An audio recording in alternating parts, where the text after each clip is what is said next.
नमो वरदानं नमो सिद्धारं नमो हरिहरं नमो वज्रयारं नमो लोहि सबसावरं शुद्धात्मानं शाश्वतं मंगलम वंदे संदर्शित प्रकाश मंगलम भगवान जीव मंगलम गौतमणि मंगलम कुंद कुंदाजियो जैनदास मंगलम सर्वमंगल मंगलम सर्वकरोगणाकारकम प्रधानम सर्वधर्माणां शासनम जीवम तपम जीववश्यं जीवनिष्ठम देवेन्द्रगंधवंदन वंदे तम सर्वदा शेषा। ओम जय।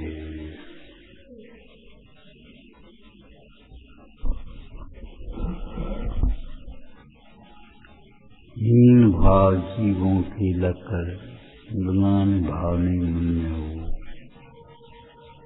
कर्मोदय की अचिचित्रता करो नहीं, कर्मोदय की अचिचित्रता समझो स्थिरीकरण करो।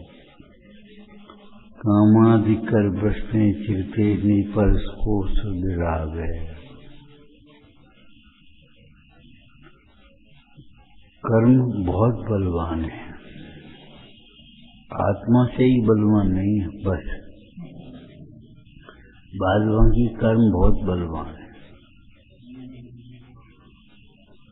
देखो तीर्थंकरों तक को कर्मों ने नहीं छोड़ा, लेकिन अब आत्मबल देखो तीर्थंकरों ने फिर कर्म को नहीं छोड़ा। कर्म का तीव्र उदय होने पर पुरुषार्थ नहीं चलता, और किसी का पुरुषार्थ नहीं चल पाए तो कर्मोदय का विचार करके समता रखना, ग्रहण ही नहीं करना। ये कैसे है? मानते ही नहीं, सुनते ही नहीं, समझते ही नहीं। तीव्र कर्म का उदय है, ये समझ लें एक शब्द।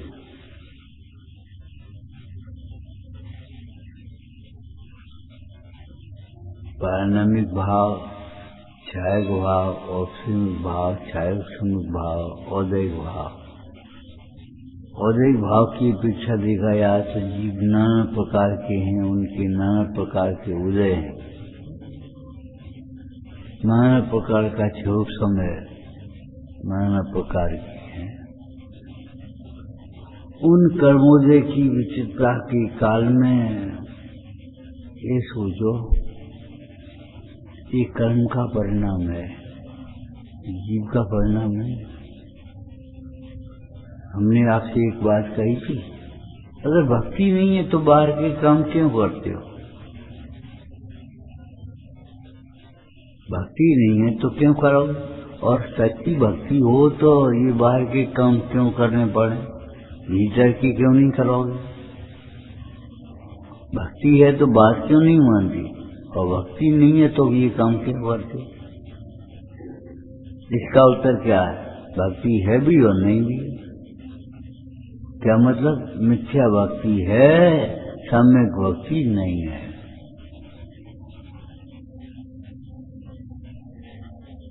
ये मिथ्या भक्ति मिथ्या कार्य कराती है, सम्यक भक्ति सम्यक कार्य कराती है। तुम्हें रुचि नहीं तो यहाँ बैठी क्यों? और रुचि है तो टाइम पर आके बैठते क्यों नहीं? रोज क्यों प्रमादी होते हो, लेट क्यों होते हो? इन सबका उत्तर यही है कि देखो कर्म के तीव्र उदय में पुरुषार्थ नहीं चलता, उदय है उस प्रकार। चारित्र्यमोह का उदय अलग बात है, और दर्शन मोह का क्षय होने से चारित्र्यमोह का क्षय तो नहीं हो जाएगा। दर्शन मोह का क्षय होने के काल में चारित्र्यमोह का भी क्षय हो जाए तो चौथी गुण सन मुक्त हो जाए। हे भी बनता है और राग भी होता है। हे नहीं माने तो सम्यक दृष्टि नहीं, और राग नहीं होगा तो ये गुण सा नीचे का नहीं। जहाँ राग नहीं होता वितराग गुणस्थान 12वां गुणस्थान है। सावक दशा ऐसी है, अगर उस प्रकार का राग न हो तो सावक दशा कैसी, मुनि दशा आ जाए ना, फिर घर में मुनि, घर में कौन रहे। और राग को उपाधि माने तो श्रावक ही नहीं है, अज्ञानी है। कहना भी कठिन है, लेकिन समझना तो बहुत कठिन इस बात को।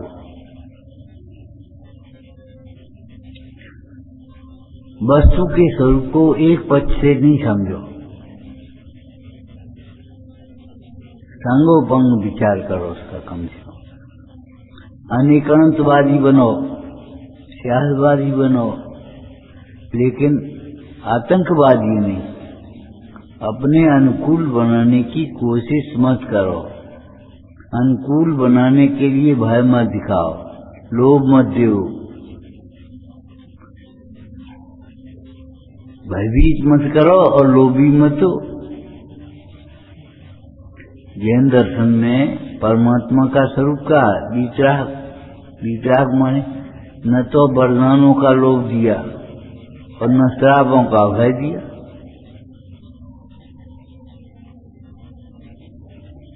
हीन भाव जीवों के लक्कर, जीवों की हीन भाव, जीव के भाव नहीं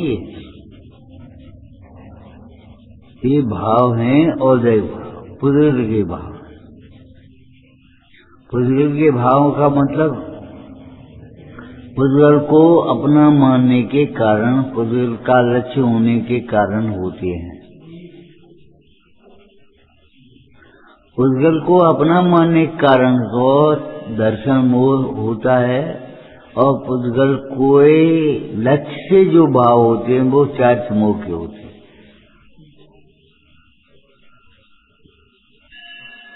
है?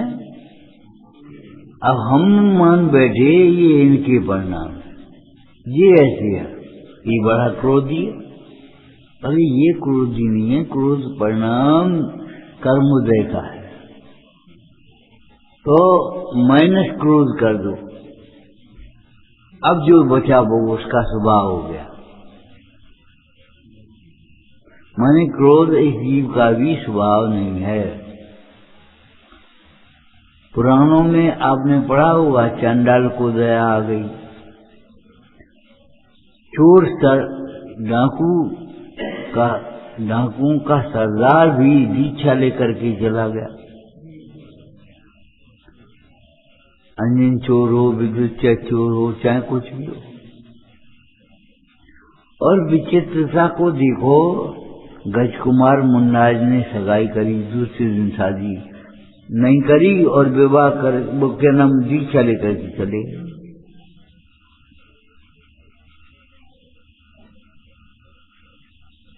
अब उसने पूछा, उसे सामने वाले ने, सगाई कैसा, हमारी लड़की की जिंदगी बर्बाद क्यों करी तुमने?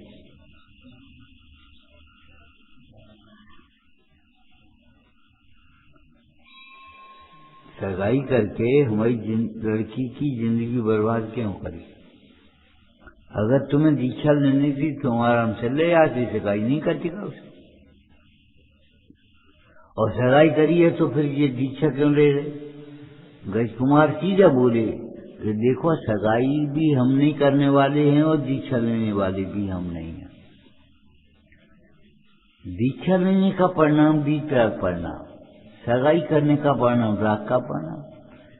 अब कल राग था तो हम क्या करते, आज भी राग नहीं है तो हम क्या करें?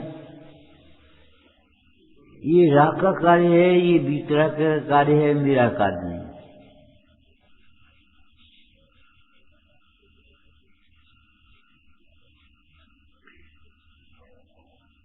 गाली देना क्रोध का कार्य है। तुम्हें क्रोध आएगा तुम भी गाली देने लगोगे, हमें क्रोध आए तो हम भी जाने चाहे कुछ कहने लगेंगे। हाँ, अनंतानंदी क्रोध नहीं होगा तो चाहे कुछ नहीं कहेंगे।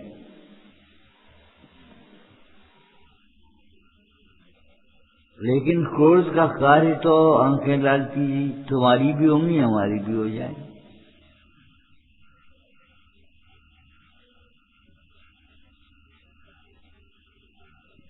ये क्रोध कर्म का परिणाम है, तुम्हारा परिणाम नहीं है।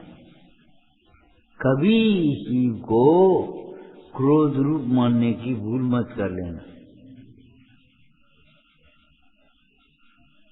ये बड़ा प्रमादी है, ये क्रोधी है, ये मानी है, ये माया भी है। अरे कहो तो माया ने जीव एक समय बाद बहुत विनयवान हो जाए, तुमसे ज्यादा विनयवान। कंजूस जीव उदार हो जाए।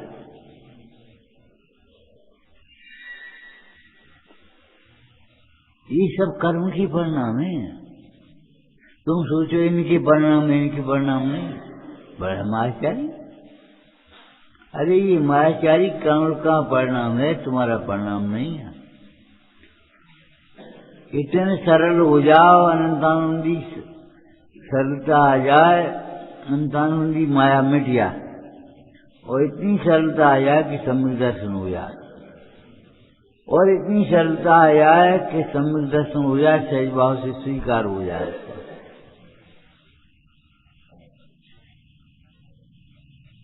आचार्यों ने लिखा, पंचम काल में जीव अन्यायी होंगे, तो होंगे, हम क्या करेंगे। लक्ष्मी नीच कर जाएगी, जाएगी, तुम ही दे दोगे। ये बताओ, पहले तुम लोग व्यापार करते थे, उनको व्यापार किसने सिखाया। तुम ही नहीं सिखाओ। साजी कर करके उसको बैठा करके, दबदबा बना करके, इसे नीचा दिखाने के लिए अपने साधन में उसे साथ में ले। ये राजनीति किसने चली।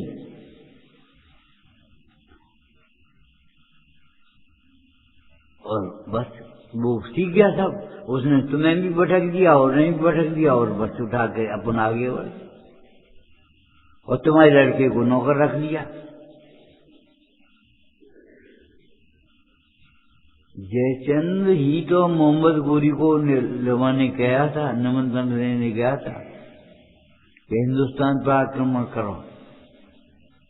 न पृथ्वीराज रहे, न जयचंद्र।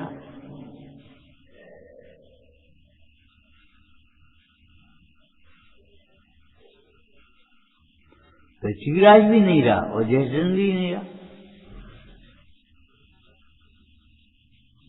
एक जगह मोहम्मद गजनवी यानी मोहम्मद गोरी, पता नहीं, ध्यान नहीं गया,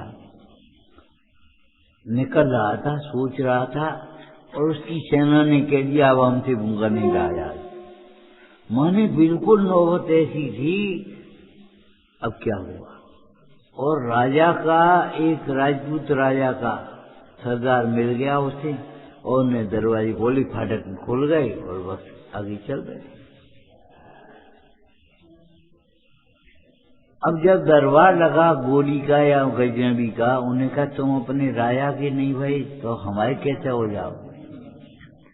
राज तिलक किया और घसीटते हुए राजा को सौंप दिया।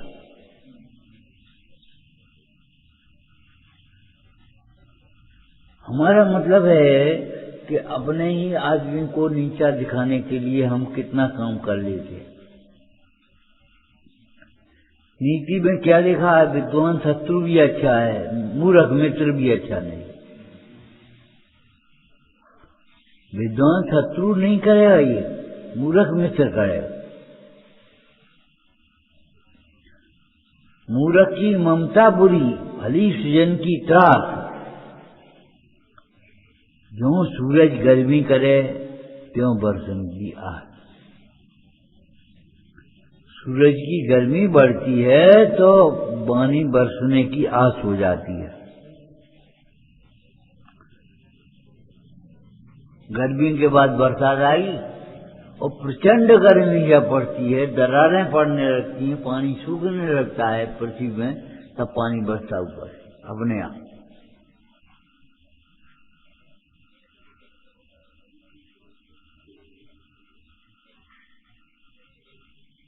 मूर्ख की ममता बुरी, मूढ़ जीवों की ममता भी बुरी है।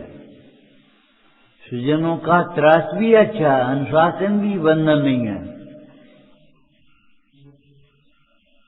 उनका अनुशासन भी बंधन नहीं है, सुरक्षा कवच है। स्वच्छंदता के कारण तुम्हें ऐसा लगता है गुरुजनों का अनुशासन हमारा बंधन है। अपना पूछे नहीं जा सका, पापा ब्याल पूछने लगे कहाँ गए थे।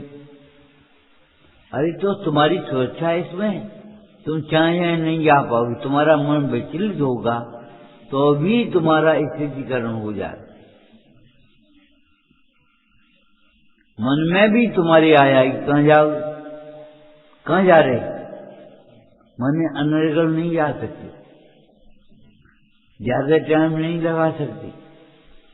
नियमों का खुशी से पालन करो, नियमों का पालन बंधन की तरह मत करो। हमने आपसे कहा था मंदिर ऐसे आओ जैसे रोगी वैद्य के पास जाता है। हम तो बहुत आशा से आए, निराश होके आए सब जगह। ऐसे संसार में सुख नहीं है, निराश होकर के आए। और यहाँ सुख मिलेगा ही मिलेगा, विश्वास के साथ आओ। आशा भी है और विश्वास भी है, यहाँ सुख मिलेगा ही मिलेगा। यहाँ नहीं मिलेगा तो कहाँ मिलेगा।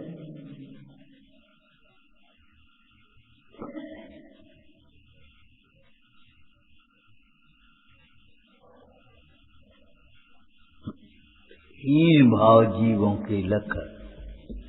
पंचम काल में जीवों के अत्यंत हीन भाव देखे जाते हैं।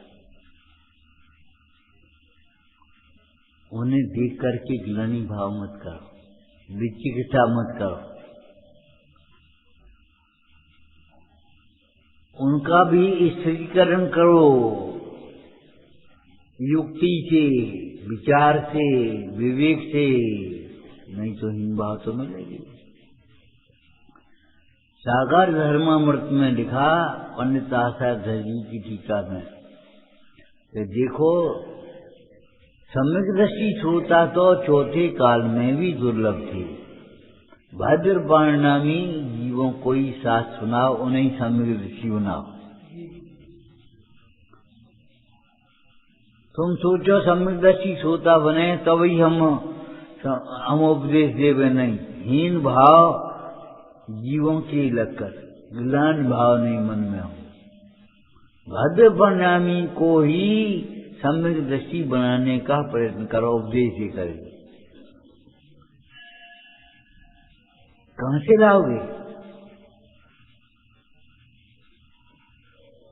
हमारे एक मार साहब थे एडीआई, बोले ये लोग हम जानते बहुत खराब है, लेकिन अब क्या करें, कामों तो यहीं से लेने और दूसरे कहां से ले आए। अब तो चले गए, लेकिन प्राय आ जाते हुए बैठ जाते हुए और ये बात कहने लगते हम जानते हैं ये लोग बहुत खराब, लेकिन अब दूसरे कहां से आए और काम कैसे करें, इन्हीं से काम लेने।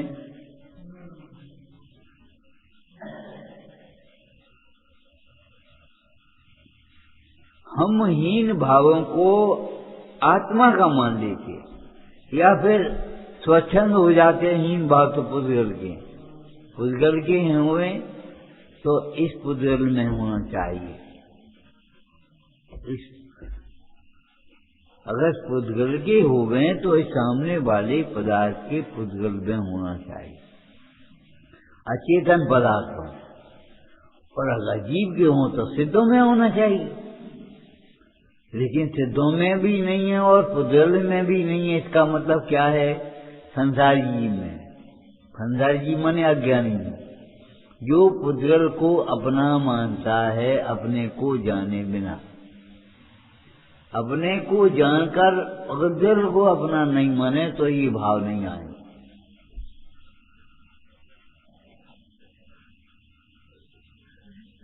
पुद्गल के हैं, इसका मतलब ऐसा पुद्गल में मत देख लेना।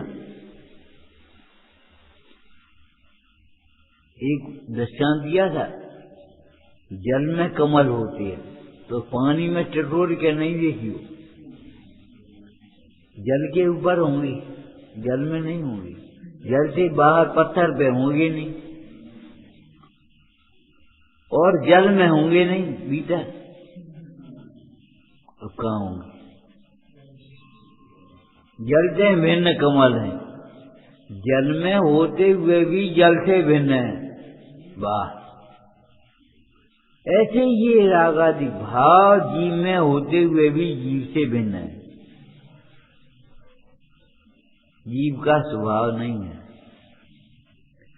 अगर स्वभाव होवे तो ये बदले कैसे, नाश कैसे होवे इनका, और इनका नाश न होवे तो मुक्ति कैसे होवे?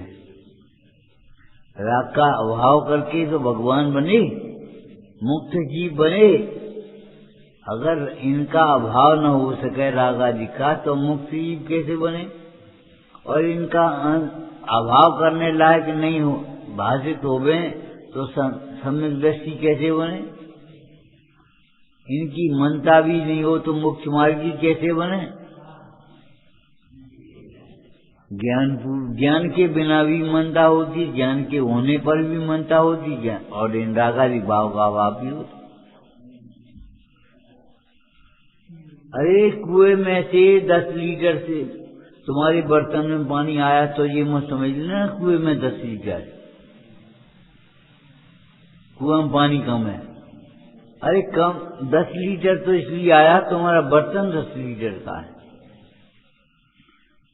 अगर कुएं में 10 लीटर भरा है तो इसको 20 लीटर क्यों? इनका पात्र 20 लीटर का है। जिनको सीधा वो पहले रेट होता, रेट की घड़ियां बढ़ कैसे गई?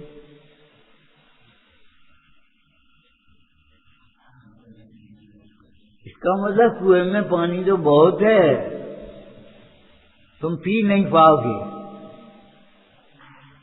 लेकिन पात्र तुम्हारा छोटा है। जीव में शक्ति तो बहुत है लेकिन व्यक्तता उसकी न्यून है, इसलिए व्यक्तता विपरीत हो रही है। अज्ञानी हो न्यून व्यक्तता में, व्यक्त पर्याय में शक्ति प्रकट नहीं है, मन न्यून है तो वो न्यूनता दिखाई दे रही, उस विपरीत है तो विपरीतता दिखाई दे रही।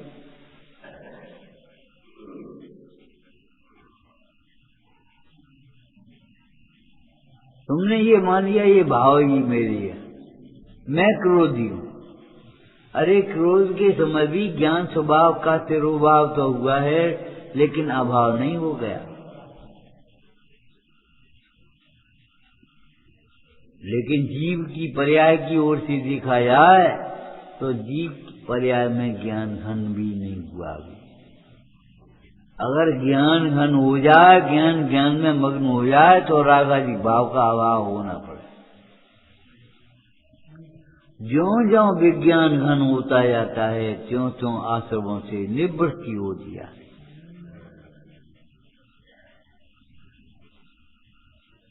तुम इन भावों को जीव के भाव मानते हो, वे जीव के भाव नहीं एक हुई। एक बात कही थी, ध्यान हो तो देखो, मृत्यु के समय सब छूटेगा, परिवार, पैसा, भोग, दान सब छूट जाएगा, मान तुम्हारा सब छूट जाएगा, लेकिन वही छूटेगा जो तुम्हारा नहीं है। मिश्री को पकाने पर भी शक्कर को मैल अलग होगा, मिठास अलग नहीं होगा। सोने को तपाने पर भी कीटकालमा अलग होगी, पीलापन कहीं नहीं चलाएगा, स्वर्णत्व तो कहीं नहीं जाएगा। कितनी तपस्या करें, राग का भाव होगा, ज्ञान का भाव नहीं होगा। ने को तपस्या कर ली, ज्ञान को भाव कर ले, नहीं हो सकता। ज्ञान तो बढ़ जाएगा, केवल ज्ञान हो जाए, राग का बिल्कुल अभाव हो जाए। क्योंकि राग जीव का स्वभाव नहीं है, ज्ञान जीव का स्वभाव है। और स्वभाव का कभी अभाव नहीं होता है। स्वभाव के बिना कोई जीव नहीं होता, कोई द्रव्य नहीं होगा, स्वभाव तो होगा। हमारी आदत सुनते सुनते ऐसी पड़ गई, उसका तो स्वभाव ही ऐसा है। क्रोध करने का जैसे स्वभाव हो, नहीं, क्रोध करने का स्वभाव नहीं है। ज्ञान स्वभावी आत्मा ज्ञान स्वभावी ही है। क्रोध करने का उसका स्वभाव बिल्कुल नहीं है। क्रोध के काल में भी खौलता पानी भी स्वभाव की अपेक्षा देखा जाए तो शीतल है, खौलता पानी भी।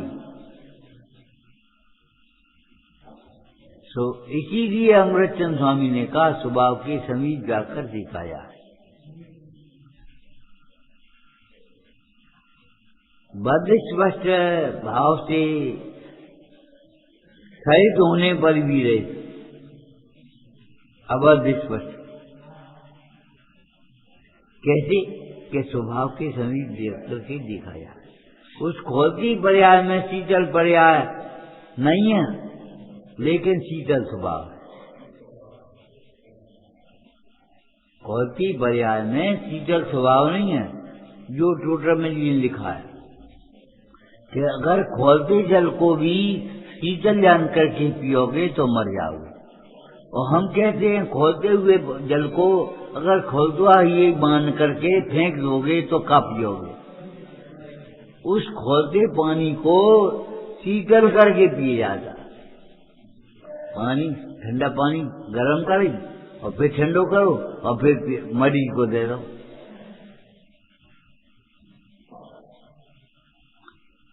क्यों भाई, ठंडा ही करना है तो गर्म कहा कर रहे,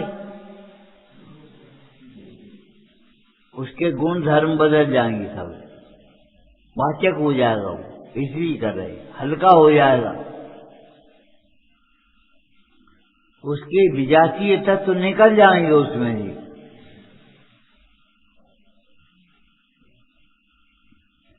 लेकिन तो खोलता जल शीतल कैसे हो गया?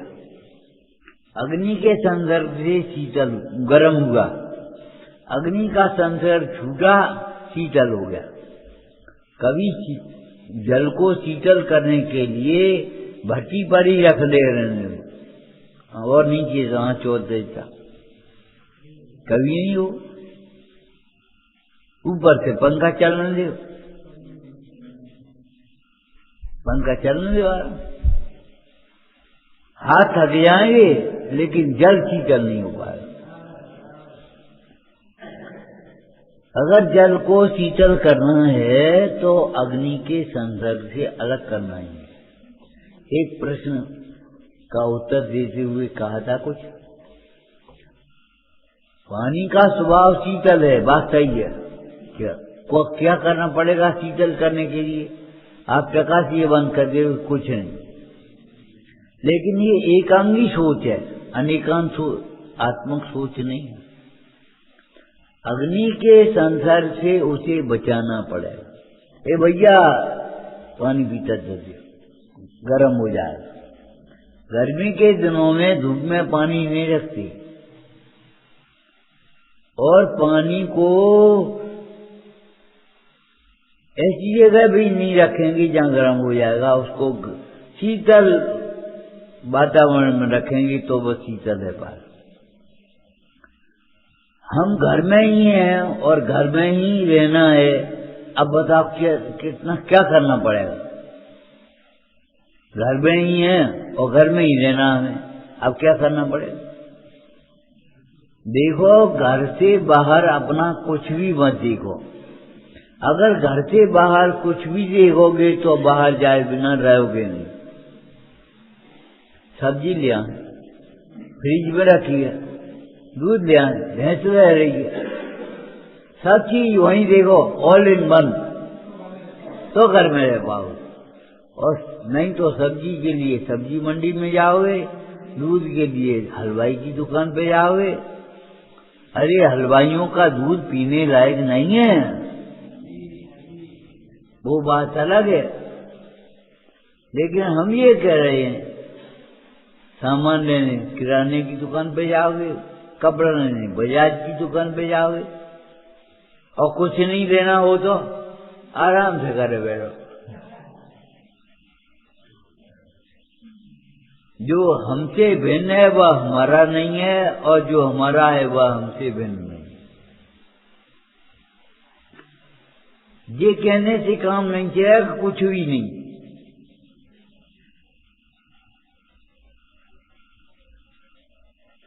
सेव के लिए सेव का बीज चाहिए, बहुत चाहिए, लेकिन क्लाइमेट भी उस तरह का चाहिए। तुम यहाँ सेव नहीं बना पाओगे। सेव के बीज बोगे तो क्या होगा? इस पत्थर पर सेव के बीज भी बो दोगे तो अभी कुछ नहीं होगा, घास फूस भी नहीं होगी। सेव के बीज बोना है, वो मने नहीं हम, लेकिन वातावरण भी उसी प्रकार का चाहिए, जलवायु भी उसी प्रकार की चाहिए।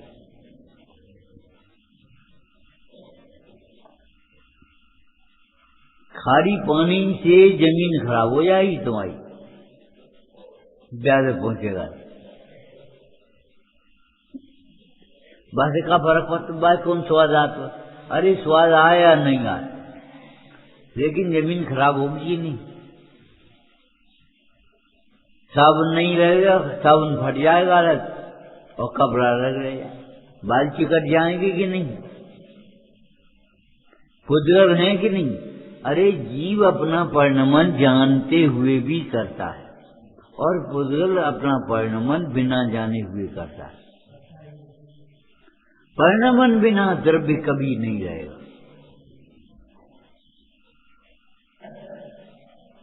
परिणमन तो होगा। तुम ये उपाय करो, ये जीर्ण हो। कैसा साल हो गए जब तक ये बने? आप कहोगे 12 साल हो गए, 10 साल हो गए, 5 साल हो गए, तो हो इतनी जीर्णता आई इसमें कि नहीं?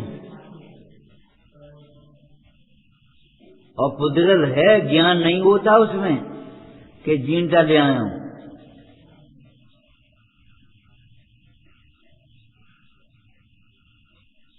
कर्म के तीव्र उदय में तुम्हारे भी भाव कभी हीन हो जाएंगे, घबराना नहीं। कर्म के उदय की परिणाम है, तुम कर्म से भेद ज्ञान करोगे तो भी परिणाम अपने आप चले जाएंगे। कर्म के उदय में तुम्हारे भी हीन भाव हो जाएंगे, कभी कभी क्रोध का भाव हो जाएगा, कभी मान का भाव हो जाएगा, कभी माया का भाव, कभी काम का भाव आएगा। आने दो, कोई बात नहीं, आने दो। ज्ञान अभ्यास करोगे तो हीन भाव मिट जाएंगे। लेकिन उन हीन भावों के वशीभूत होकर के वर्तमान परिणामों के ही अनुसार कार्य कर बैठोगे तो क्या होगा? कभी कोई भयानक स्वप्न दिखता है, और भयानक स्वप्न में दौड़ पड़ा, खड़ी बिस्तर से उठ करके दौड़ पड़ा, ठीक है? कभी गिर जाते, चोट लग गई एकदम। अच्छा बताओ, स्वप्न तो आंख खुली तो स्वप्न तो विलय हो गया, लेकिन चोट लग गई तो क्या हो रहा है? भोगनी पड़ेगी नहीं, उसका इलाज करना पड़ेगा कि नहीं? परिणाम तो चले जाएंगे, परिणाम से बंधने वाले कर्म कहाँ रहेंगे? ये होता हीन परिणाम आ गई कदाचित। अब उन हीन परिणामों के वशीभूत होकर के तुम किसी कार्य में उलझ गए, व्यापार में उलझ गए, गृहस्थी में उलझ गए, मान लो। हीन परिणाम अभ्यास से चले आएंगे, बिना अभ्यास के नहीं, अपने आप नहीं आएंगे, अभ्यास करना पड़ेगा। अभ्यास से चले आएंगे, लेकिन वो व्यापार का क्या होगा? गृहस्थी का क्या होगा? वो तो तुम्हारे गले मर गए, अब जिंदगी भर भोगना पड़ेगा।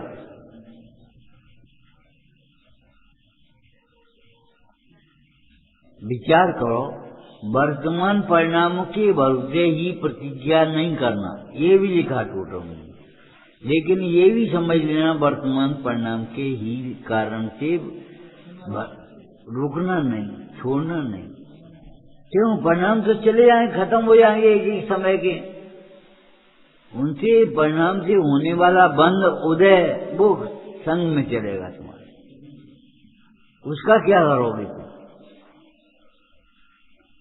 अगर गुस्सा आई और जहर खाने का भाव आ गया तुम्हें, मान लो, अब गुस्सा तो चली जाएगी तो जहर खाने का भाव भी चलेगा, लेकिन अगर जहर खा लिया तो मर जाओगे।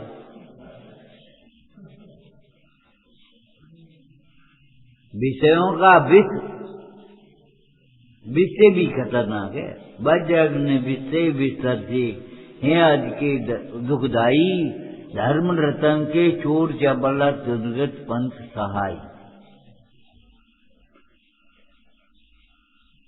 क्या कहें, हमारे परिणाम अच्छे नहीं है? अरे परिणाम अच्छे नहीं है तो अच्छी कर परिणाम को करोगे कि परिणाम अच्छे नहीं है इस बहाने से तुम भोगों में फंसोगे। परिणाम अच्छे इसलिए नहीं है कुसंग में रहते हो, इतनी देर सुनते हैं, पढ़ते हैं, भगवान को देखते, भक्ति करते हो, उस समय परिणाम तो अच्छे रहते। तो अच्छे रहते तो भक्ति बढ़ाओ अपनी, जिनवाणी का श्रवण का टाइम बढ़ाओ। अब परिणाम अच्छे नहीं रहते, इस कारण से तुम भोगों में फंस जाओगे तो कब अच्छे होंगे? जो अग्नि, शास्त्र में लिखा, जो अग्नि ईंधन न डालने पर भी जलती रहती है, वह अग्नि ईंधन डालने से कैसे बुझेगी? जो अग्नि ईंधन नहीं डालने पर भी बढ़ती है, तृष्णा रूपी अग्नि, इच्छा रूपी अग्नि, चाह दावा लग जाओ, वो अग्नि में ईंधन डालने से अग्नि कैसे बुझाएगी? ये बता। पुष्प डाल, तुम्हें मालूम है, बारसेन के साथ 12 वर्ष तक मुनि संग में रहा, मुनि होकर के ऊपर से बैठे, सामायिक के लिए बैठता था, स्वाध्याय में बैठता था, वंदना करता था, सब करते, और 12 वर्ष तक उस पुष्प डाल के परिणाम निर्मल नहीं हो सके। तो स्त्री को पाकर के निर्मल कैसे होंगे? बारचरण ने भी कह दिया, अगर तुम्हारा राग नहीं मिटा तो यहीं रुक जा, ये महल संवारा।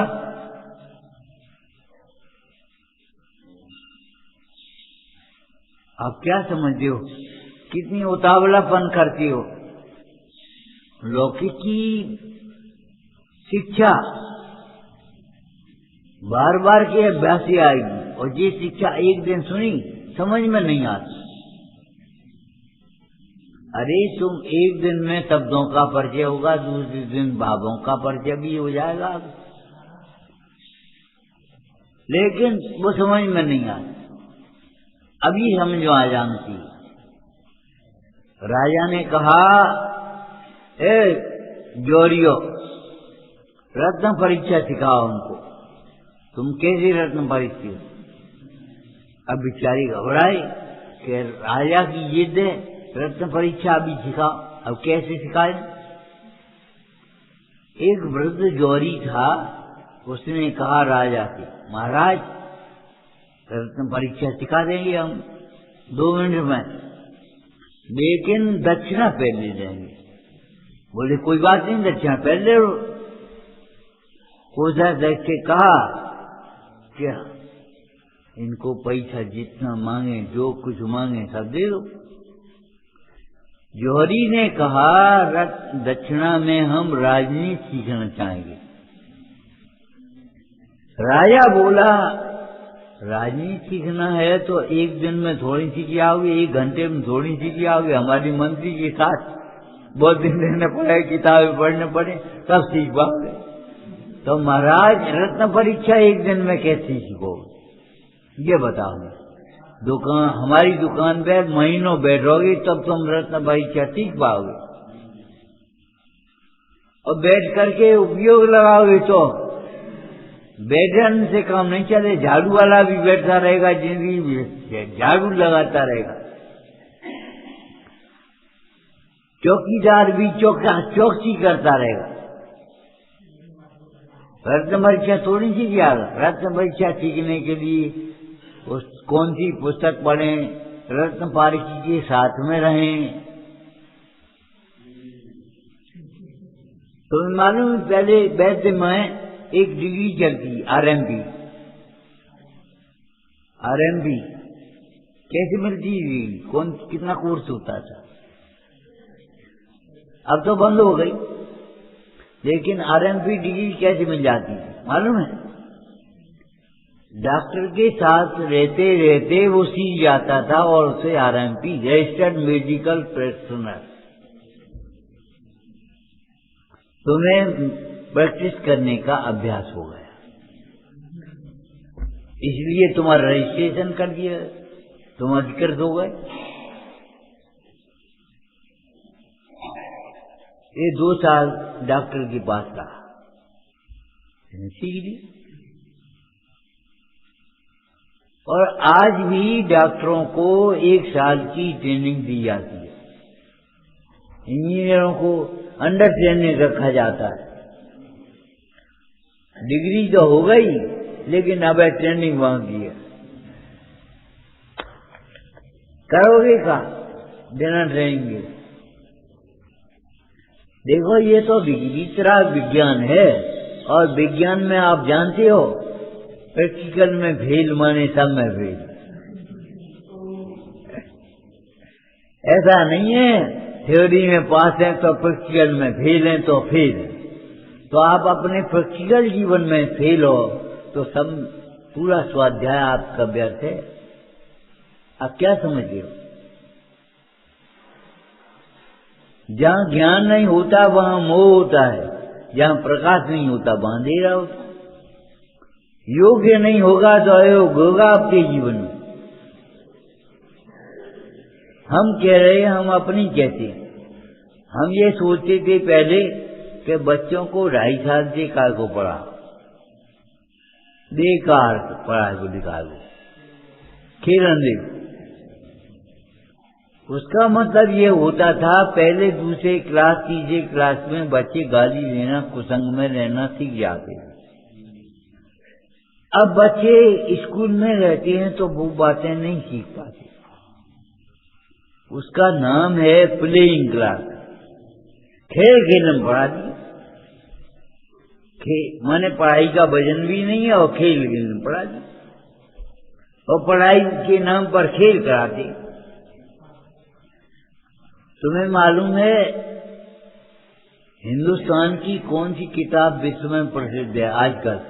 पंचतंत्र। और पंचतंत्र कैसे पढ़ाया? राजा के कुंवर साहब मूल थे सब, उनको राजनीति सिखानी थी। राजा को चिंता हुई कि मूर्ख राज्य का संवारेंगे, इन राजनीति आती ही नहीं। तो जगह अध्यापक ढूंढे गए उन्हें पढ़ाने के लिए, सब हार गए। तब विष्णु शर्मा ने कहा कि हम इनको पढ़ा रहे, हम पढ़ाएंगे। तो लड़के भी होशियार थे, जी हमें पढ़ाएंगे। अरे हम तुम्हें पढ़ाएंगे नहीं, कहानी सुनाएंगे, तुम सुनोगे कि नहीं? हाँ कहानी तो सुनेंगे, पढ़ेंगे नहीं। मत पढ़ियो, कहानी सुन ले। और कहानी सुनाते सुनाते उन्होंने लोमड़ी की, जुआ की, बिल्ली की, खरगोश की, गीदड़ की और सब शेर की, सबकी सुनाते सुनाते उन्हें पूरी राजनीति उसमें हितोपदेश में और पंचतंत्र में भर दी।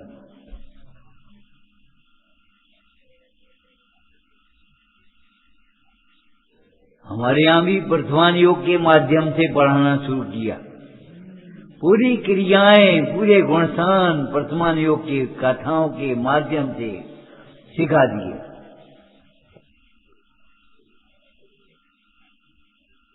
ये छोड़ेंगे तुम नहीं पढ़ पाओगे, छोड़ो।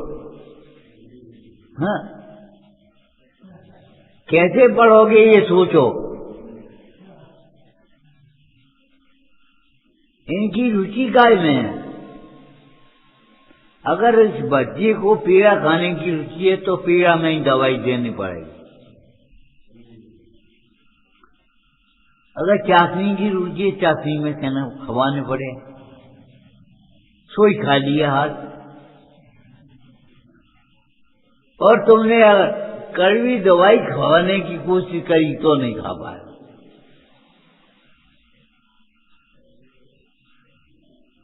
वर्तमान योग हमारे आचार्यों की चाशनी की दवाई है, पीड़ा में दवाई है, बतासे में दवाई है, ये समझ ली। कथाओं के माध्यम से पुण्य पाप का फल दिखाया है, मोक्ष मार्ग दिखाया उसने। किस्सा कहानी नहीं है उसमें अकेली। एक होता है इतिहास, एक होता है कहानियां, एक होती वर्तमान योग। तीनों में अंतर है। इतिहास माने जैसा का तैसा वर्णन कर दिया, शिक्षा कुछ नहीं। कहानी माने कल्पना लगा के लगा। लेकिन वर्तमान योग कथाओं के माध्यम से, महापुरुषों के चरित्रों के माध्यम से शिक्षा देता है।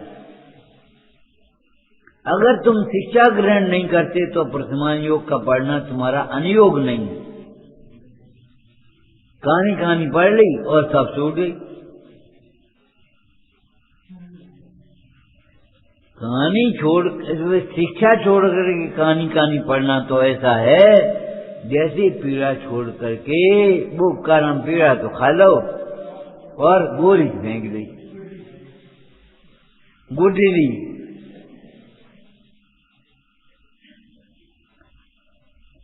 और ये पता नहीं है माँ ने गुठली गिराने के लिए ही पीड़ा दिया था। दवाई की गोली, गुठली नहीं है, गोली है दवाई।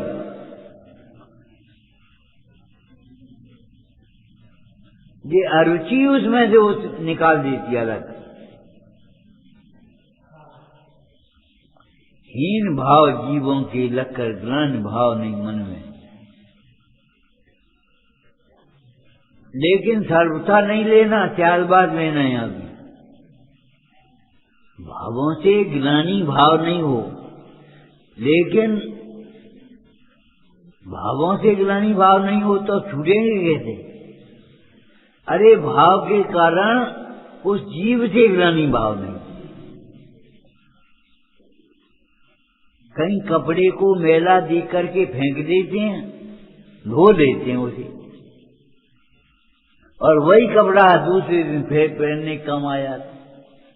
अगर फेंक दियो तो रोज रोज नए कहां से ले? कपड़ा मैला है तब तो धोते हो, मैला होने पर धोया और फिर पहन लिया। तो कपड़े को मलिन जान करके कपड़े को तो नहीं फेंकते। तुम साधर्मी के मलिन भावों को देखकर साधर्मी से घृणा क्यों करते हो? उससे संबंध क्यों छोड़ते हो?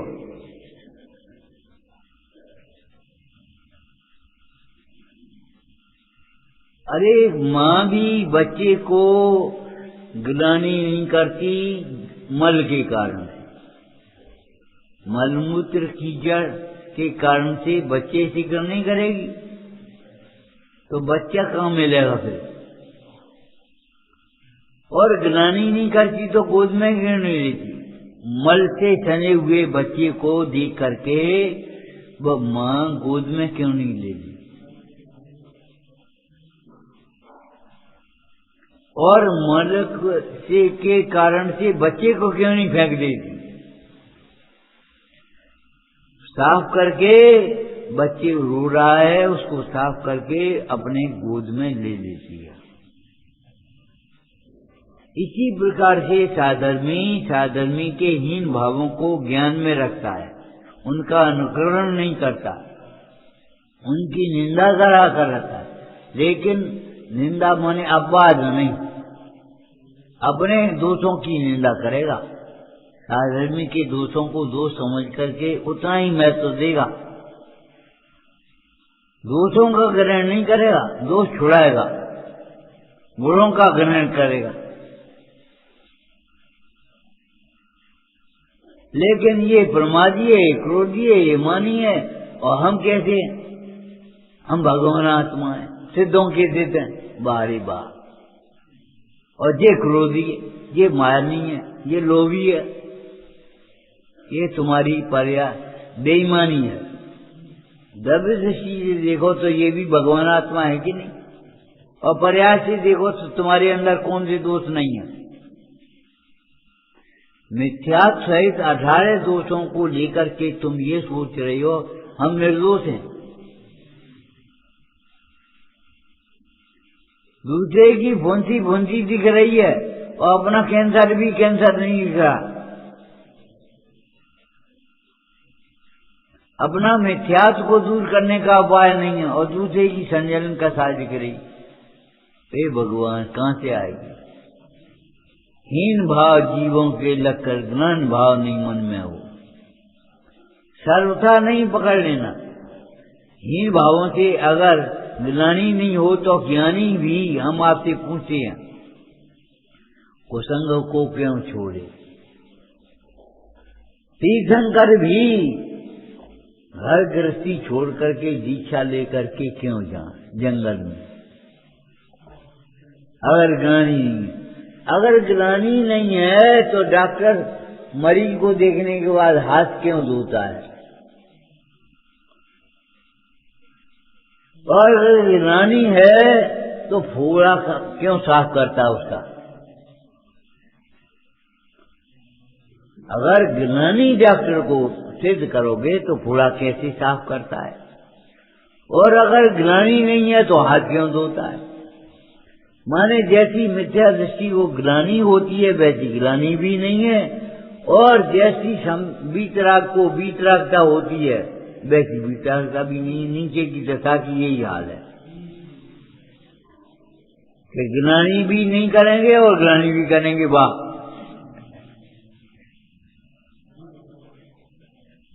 हम दोष भी ग्रहण नहीं करेंगे और तुम्हारे दोषों को बढ़ावा भी नहीं देंगे, अनुमोदना भी नहीं करेंगे।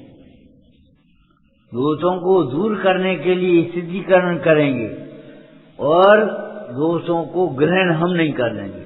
माने तुम्हें भी निर्दोष बनाएंगे, हम दोषवान नहीं हो जाएंगे।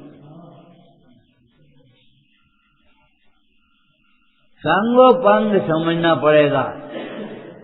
पक्ष से समझोगे तो कुछ समझ में नहीं आएगा, बल्कि उल्टा समझ में आए। पंडित जी कह रहे हीन भाव जीवों के लकर ग्रहण भाव नहीं मन में हो। तो का नाली में पड़ी हुई सेब को खाओगे, धोएगा, और नाली में पड़ी हुई अंगूठी को धोए को कम नहीं लोगे। नाली में पड़े हुए सेब को नहीं खाओगे, कभी नहीं खाओगे, लेकिन नाली में पड़ी हुई अंगूठी को चिमटे से ऐसे उठाया, धोया, पानी डालो इस पर, और फिर तपाया और फिर पहन ली। जी का है कोई? तुम्हारी थाली में मक्खी आएगी, तुम थाली छोड़ दोगे, ठीक है? और बाजार में घी में मक्खी पड़ गई और निकल गई, मैंने उस दुकानदार ने निकाल दी और घी तुम्हें दे दी। अब क्या करोगे?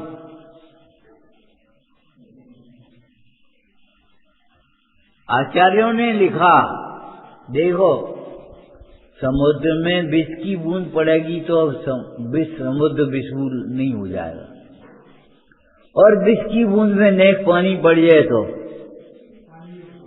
पानी विष हो जाए। बंदे जी को पाना मुख्य सूत्र लिखा है तत्वा सूत्र में, उमा स्वामी महाराज ने। बंदे जी को पाना मुख्य झूरा अगर गुड़, पतले गुड़ में जो बह रहा है पड़ जाएगी तो गुड़ ही बन जाएगी, थोड़ी दूर है। और धूरा में गुड़ पड़ेगा तो वो भी धूरा हो।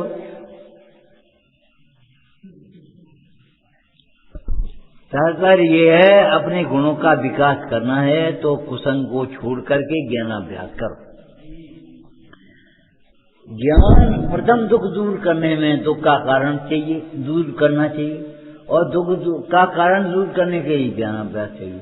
इसलिए सीधा लिख दिया, बीच की बात अटारी।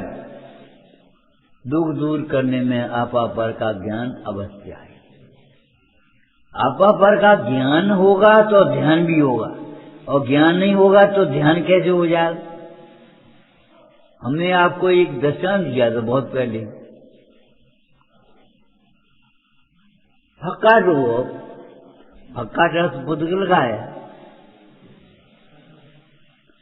फक्काटे में तुम्हें आत्म ध्यान कैसे हो गया, सम्यक दर्शन कैसे हो गया? फक्काटा तो पुद्गल का है, बिजली चमकती है, कौन सा ध्यान होगा?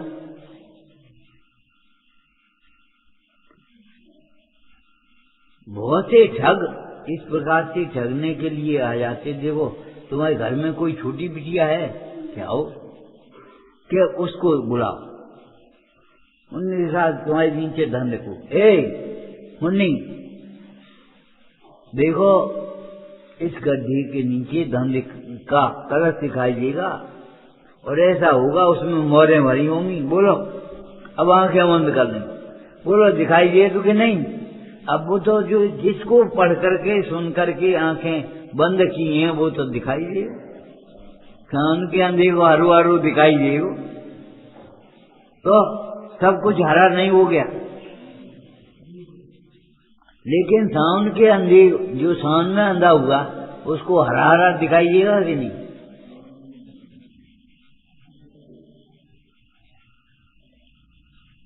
कोई रंग हो दिखाई देगा हरा।